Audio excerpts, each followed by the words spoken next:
ഏറ്റുമാനൂരിൽ ക്ഷേത്രങ്ങൾ കേന്ദ്രീകരിച്ചുള്ള മോഷണങ്ങൾ വർദ്ധിക്കുന്നു. ഏറ്റുമാനൂർ മാരിയമ്മൻ കോവിൽ ക്ഷേത്രത്തിൽ മോഷണം നടത്തിയ പ്രതിയെ പോലീസ് പിടികൂടി. പോലീസ് സ്റ്റേഷന് സമീപമുള്ള ശ്രീ അഗ്നിഭൈരവ നാഗയക്ഷി ദേവസ്ഥാനത്തിലും മോഷണം നടന്നിരുന്നു. ഏതാനും ആഴ്ചകൾക്ക് മുൻപ് ഏറ്റുമാനൂർ മഹാദേവ ക്ഷേത്ര വടക്കേനടയിലെ അന്തിമഹാകാളൻകാവിലും സമീപത്തെ കുടുംബക്ഷേത്രത്തിലുമെല്ലാം മോഷണം നടന്നിരുന്നു.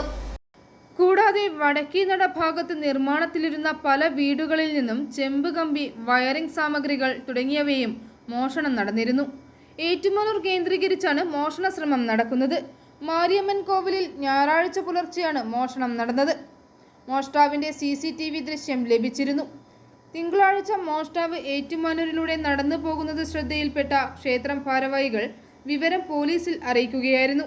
തുടർന്ന് പോലീസ് എത്തി മോഷ്ടാവ് എന്ന് കരുതുന്ന സംക്രാന്തി സ്വദേശിയെ കസ്റ്റഡിയിലെടുത്തു. മാരിയമ്മൻ കോവിലിൽ കഴിഞ്ഞ ഞായറാഴ്ച 31-ാം തീയതി വെളുപ്പിനെ മോഷണം പോവുകയുണ്ടായി. അത് കഴിഞ്ഞ് നമ്മുടെ CCTV അത് കിട്ടി.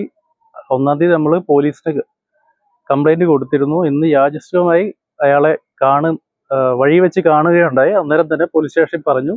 പോലീസ് വന്ന് അയാളെ പിടിക്കുകയായിരുന്നു. പോലീസ് മാരിയമ്മൻ കോവിൽ ക്ഷേത്രത്തിൽ വിശദമായ പരിശോധനകളും നടത്തി. ശ്രീ അഗ്നിഭൈരവ നാഗയക്ഷി ദേവസ്ഥാനത്തിന് മുന്നിലെ വിളക്കിന് മുകളിൽ സ്ഥാപിച്ചിരുന്ന വിലപിടിപ്പുള്ള ഗരുഡനും ശ്രീകോവിലിന് ചുറ്റും 8 ദിക്കുകളിലായി സ്ഥാപിച്ചിരുന്ന ആലിലയും മോഷണം പോയിരുന്നു.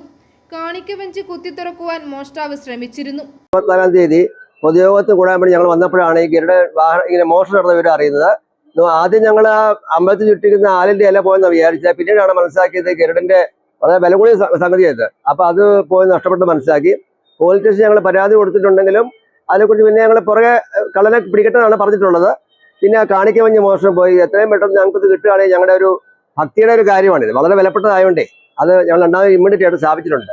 ക്ഷേത്രത്തിലെ ഉത്സവം മുടങ്ങാതിരിക്കാൻ ക്ഷേത്രം അധികൃതർ വിളക്കിൽ ആചാരക്രിയകൾ പൂർത്തീകരിച്ച് ഗരുഡൻ സ്ഥാപിച്ചിരിക്കുകയാണ്. അപ്പം ഇത് അഗ്നിഭൈരവ നാഗയക്ഷി ദേവസ്ഥാനമാണ്. ഭഗവാന്റെ മേളിൽ സാളഗ്രാമ രൂപത്തിലെ മഹാവിഷ്ണു കുടികൊള്ളുന്നു. അതിന്റെ പവിത്രമായ വാഹനമാണ് ഗരുഡൻ എന്നുള്ളത്. ഗരുഡ സ്ഥാപനം ഇല്ലാത്ത ഒരു ക്ഷേത്രവും ഇല്ല. അപ്പോൾ പ്രധാന ഊരത്വമാണ് അത് പോയത്. നല്ല ചിത്രപ്പണിയും നല്ല ചൈതന്യമുള്ള ഗരുഡനായിരുന്നു ഇതേ സ്ഥാപിച്ചിരുന്നത്. ഇപ്പൊ ഉത്സവം മുടങ്ങാതിരിക്കാൻ ടെമ്പററി ആയിട്ട് ഇതുകൊണ്ടത് വേറെ വെച്ചിരിക്കുകയാണ്. അപ്പം പോയത് ആ ഒരു ഗരുഡനാണ്. രണ്ടാമത് ശ്രീകോവിലിന്റെ രക്ഷയായിട്ട് അഷ്ടദിക്പാലകാലം പ്രതിക്കുന്ന പോലെ 8 ചെമ്പിന്റെ ആലിലകൾ 8 ദിക്കിലും സ്ഥാപിച്ചിട്ടുണ്ടായിരുന്നു. അതും നഷ്ടപ്പെട്ടിട്ടുണ്ട്. പിന്നെ ജനങ്ങൾ ഇവിടെ ഭക്തിയോടെ വന്ന് അർപ്പിക്കുന്നതാണ് ഭണ്ഡാരം, കാണിക്ക ഭണ്ഡാരം. അതും അദ്ദേഹം ഇളക്കി പറിച്ചുകൊണ്ട് ആ കാണിക്ക ഭണ്ഡാരവും ഇവിടെ നഷ്ടപ്പെട്ടിട്ടുണ്ട്.